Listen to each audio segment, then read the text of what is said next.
you can feel yourself not as a stranger in the world, not as something here on probation, not as something that has arrived here by fluke, but you can begin to feel your own existence as absolutely fundamental. What you are basically, deep, deep down, far, far in, is simply the fabric and structure of existence itself. So, say in Hindu mythology,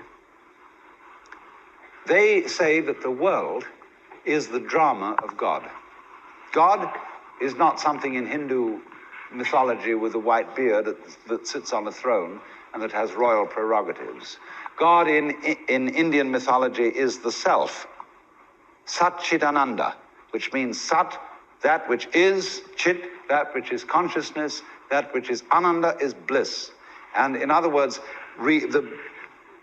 what exists, reality itself, is gorgeous. It is the plenum, the fullness of total joy. Wow-wee. And all those stars, if you look out in the sky, as a firework display like you see on the 4th of July, which is a great occasion for celebration. The universe is a celebration. It is a fireworks show to celebrate that existence is. Wow-wee.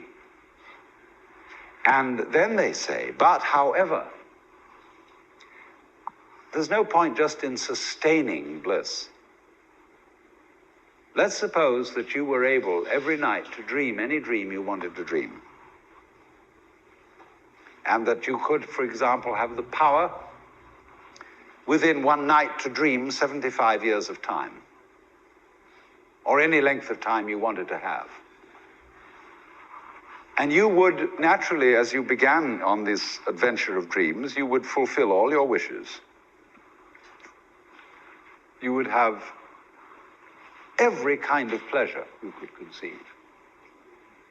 And after several nights of 75 years of total pleasure each, you would say, well, that was pretty great.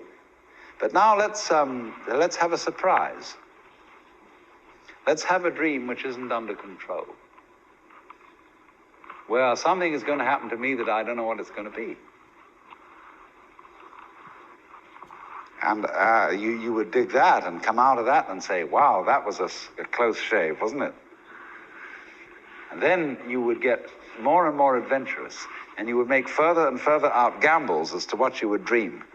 And finally, you would dream where you are now. You would dream the dream of living the life that you are actually living today.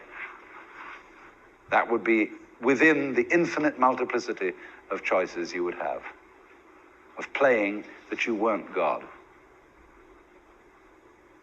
Because the whole nature of the Godhead, according to this idea, is to play that he's not. The first thing he says to himself is, man, get lost. Because he gives himself away.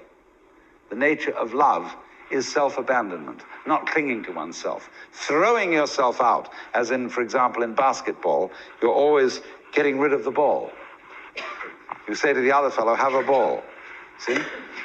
And that keeps things moving. That's the nature of life.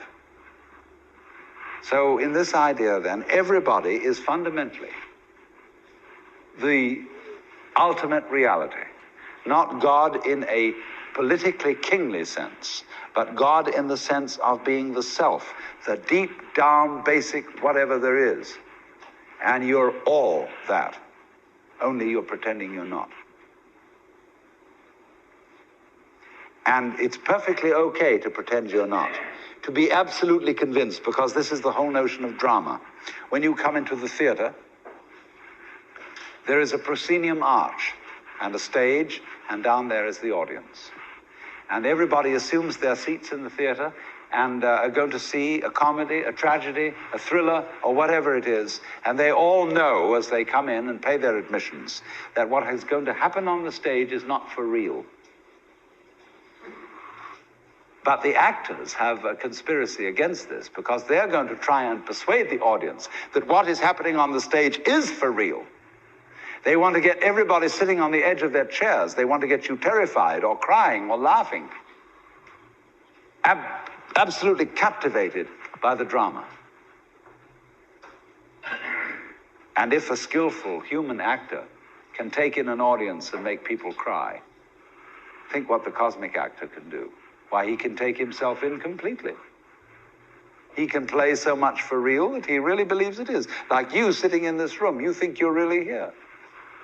Why, you've persuaded yourself that way. You've acted it so damn well that you know this is the real world. But you're playing it.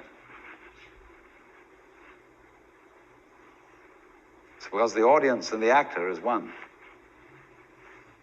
Because behind the stage, there's the green room. Off-scene, obscene,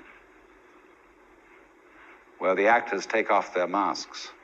You know that the word person means mask? The persona, which is the mask worn by actors in Greco-Roman drama, because it has a megaphone-type mouth which throws the sound out in an open-air theater. So per, through, sona, what the sound comes through, that's the mask. How to be a real person. How to be a genuine fake.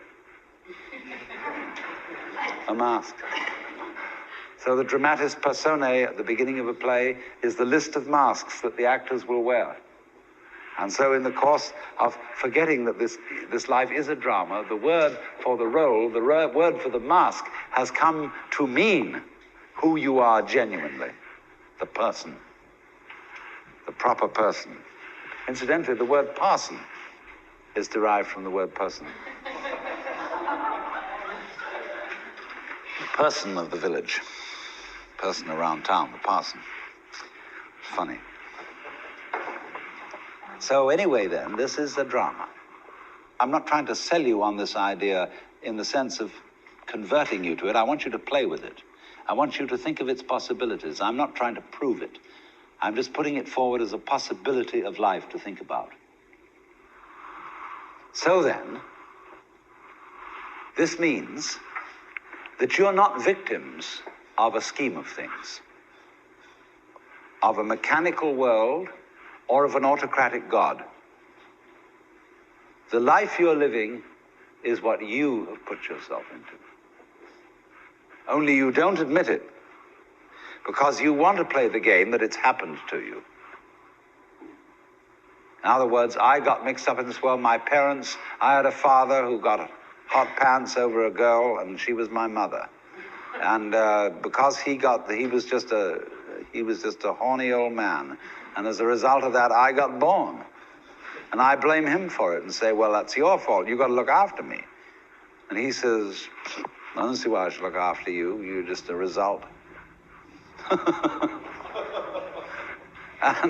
But let's suppose we admit that I really wanted to get born, and that I was the ugly gleam in my father's eye when he approached my mother. That was me. I was desire. And I deliberately got involved in this thing. Look at it that way instead. And that even if I got myself into an awful mess, and I got born with syphilis and the Great Siberian Itch and tuberculosis and in a Nazi concentration camp, nevertheless, this was a game which was a very far-out play. It was a kind of cosmic masochism. But I did it. Isn't that an optimal game rule for life? Because if you play life on the supposition that you're a helpless little puppet that got involved, or if you play it on the supposition that it's a frightful, serious risk, and that we really ought to do something about it, and so on, it's a drag. There's no point in going on living unless we make the assumption that the situation of life is optimal. That really and truly we are all in a state of total bliss and delight. But we are going to pretend we aren't just for kicks. You play non-bliss in order to be able to experience bliss.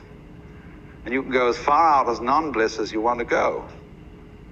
And when you wake up, it'll be great. You know, you can slam yourself on the head with a hammer because it's so nice when you stop.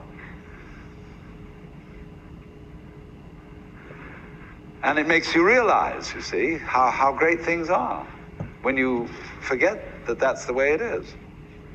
And that's just like black and white. You don't know black unless you know white. You don't know white unless you know black. This is simply fundamental.